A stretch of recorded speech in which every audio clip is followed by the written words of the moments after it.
Hi guys, cinema கொஞ்சம் செல்லட்ஸ் அப்படி so வீடியோக்குள்ள போய் சேனல் சப்ஸ்கிரைப் பண்ணுங்கள், அந்த பெல் பட்டன் கிளிக் பண்ணுங்கள். நான் போகிற வீடியோ வந்து உங்களுக்கு ரெகுலராக நோட்டிஃபை வரும். வாங்க வீடியோக்குள்ள போகலாம். ஸோ பார்த்தீங்கன்னா இப்போ ஒரு 2 வீக்ஸாக ஒரு ட்ரெண்டிங் போய்ட்டு ஜிப்லி சொல்லிட்டு ஒரு குரூப் ஒரு ஆப் வந்து புதுசாக வந்து இன்ட்ரடியூஸ் பண்ணுறாங்க. அந்த குரூப்பு பார்த்தீங்கன்னா ஸோ எக்ஸ் தளத்தில் வந்து அது வடிவத்திலே உருவான குரூப், ஓகேங்களா. ஸோ வந்து மக்கள் பார்த்தீங்கன்னா டெய்லி இதே தொழில் வந்து ஜிப்லின்னு சொல்லிட்டு ஒரு இமேஜ் அப்லோட் பண்ணிட்டு கன்வெர்ட் டு ஜிப்லி சொல்லிட்டு வந்து அது வந்து கார்ட்டூன் வடிவத்தில் கொடுக்குது. அது ஆர்டிஃபிஷியல் இன்டெலிஜென்ஸ் சொல்லுவாங்க.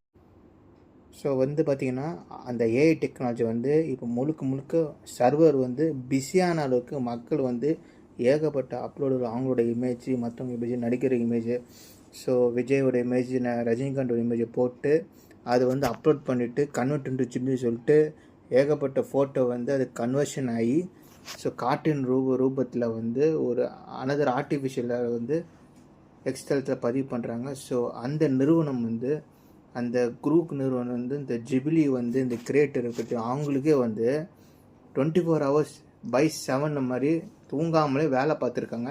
அது மட்டும் இல்லாமல் ஒரு நாளைக்கு 3 ஃபோட்டோ மேலே பண்ணக்கூடாது அப்படி ரெஸ்ட்ரிக்ஷன் பண்ணிட்டாங்க, ஓகேங்களா. ஸோ மக்கள் வந்து இது உள்ளாயிட்டாங்க, ஓகேங்களா.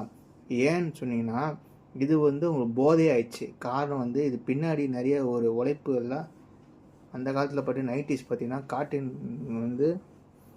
கார்ட்டூன் பண்ணி தான் இந்த ஜிப்லி வந்து இப்போ நம்ம சொல்கிற ஜிப்லி முன்னாடியெல்லாம் இந்த கார்ட்டூன் வந்து அவங்களே வரைஞ்சி அது வந்து படமாக கூட எடுத்துக்காங்க, ஓகேங்களா. ஸோ அவங்களோட உழைப்பு வந்து நம்ம வாங்குகிற மாதிரி இந்த ஜிப்லி ஒன்று ஏஐ வந்து வந்திருக்கு. இந்த ஆர்டிஃபிஷியல் வந்து பார்த்திங்கன்னா பயனுள்ளதாக இருக்குது, அது ஆபத்து ஒன்று இருக்குது.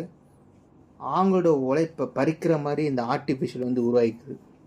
ஸோ மனித குலத்தில் வந்து இது ஒரு டெக்னாலஜியாக பார்க்கலாம், பட் அதே டெக்னாலஜி மனிதனை அழிக்கக்கூடியது விரைவில் வரும் நான் நினைக்கிறேன். நீங்கள் என்ன நினைக்கிறீங்க? கமெண்ட் சொல்லுங்கள்.